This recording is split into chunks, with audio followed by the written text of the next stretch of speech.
high-skilled immigrants, graduates, and entrepreneurs to stay and contribute to our economy, as so many business leaders have proposed.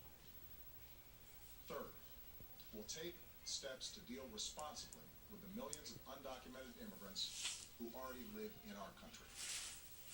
I want to say more about this third issue because it generates the most passion and controversy. Even as we are a nation of immigrants, we're also a nation of laws. Undocumented workers broke our immigration laws, and I believe that they must be held accountable, especially those who may be dangerous. That's why over the past 6 years, deportations of criminals are up 80%. And that's why we're going to keep focusing enforcement resources on actual threats to our security. Felons, not families. Criminals, not children.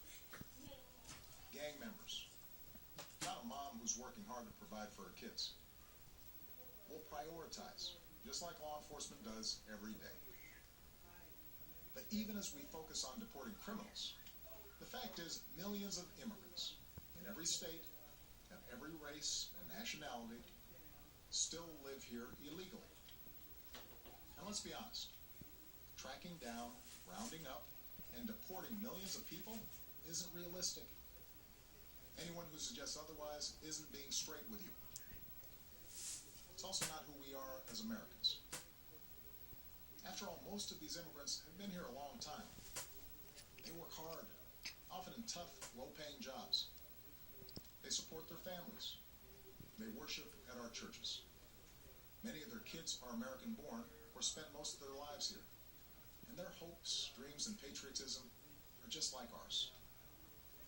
As my predecessor, President Bush, once put it, they are a part of American life. Now, here's the thing. We expect people who live in this country to play by the rules. We expect that those who cut the line will not be unfairly rewarded. So we're going to offer the following deal. If you've been in America for more than 5 years, if you have children who are American citizens or legal residents, if you register, pass a criminal background check, and you're willing to pay your fair share of taxes, you'll be able to apply to stay in this country temporarily without fear of deportation. You can come out of the shadows and get right with the law. That's what this deal is. Now let's be clear about what it isn't. This deal does not apply to anyone who has come to this country recently. It does not apply to anyone who might come to America illegally in the future. It does not grant citizenship or the right to stay here permanently or offer the same benefits that citizens receive. Only Congress can do that. All we're saying is we're not going to deport you.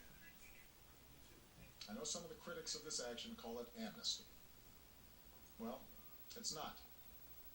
Amnesty is the immigration system we have today. Millions of people who live here without paying their taxes or playing by the rules, while politicians use the issue to scare people and whip up votes at election time. That's the real amnesty. Leaving this broken system the way it is. Mass amnesty would be unfair. Mass deportation would be both impossible and contrary to our character. What I'm describing is accountability. A common sense middle ground approach. If you meet the criteria, you can come out of the shadows and get right with the law. If you're a criminal, you'll be deported. If you plan to enter the U.S. illegally, your chances of getting caught and sent back just went up. The actions I'm taking are not only lawful, they're the kinds of actions taken by every single Republican president and every single Democratic president for the past half century. And to those members of Congress who question my authority to make our immigration system work better, or question the wisdom of me acting where Congress has failed, I have one answer.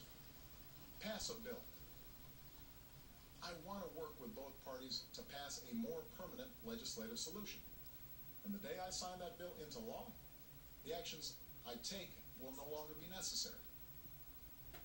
Meanwhile, don't let a disagreement over a single issue be a deal breaker on every issue. That's not how our democracy works. And Congress certainly shouldn't shut down our government again just because we disagree on this. Americans are tired of gridlock.